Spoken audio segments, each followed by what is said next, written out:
சொல்றாரு, வேலை செய்கிறவன் கூலிக்கு பாத்திரமா இருக்கிறான்.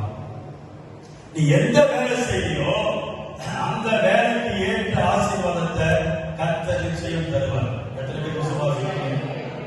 நீங்க செய்யற உங்க கம்பெனியோ, உங்க பட்டறையோ, நீங்க ஓட்டுற ஆட்டோவோ, நீங்க எப்படிலாம் உழைக்கிறீங்களோ, உங்க கடையோ, அதுக்கு ஏற்ற வருமானம் வருது.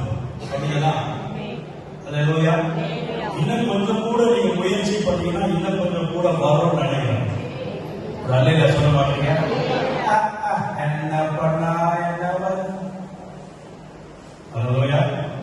மரியாதைக்கு கடை போட்டுருக்காங்க. எண்ணெய் கடை நேற்று முந்தானோ அவங்க கடையாள கூட அவங்க சொல்றாங்க, கடை சின்னதாக இது அவனுக்கு எல்லாமே போடுது, சர்பத்து போடுறேன், எண்ணெய் போடுறேன், அதை போடுறேன், இதை போடுறேன்.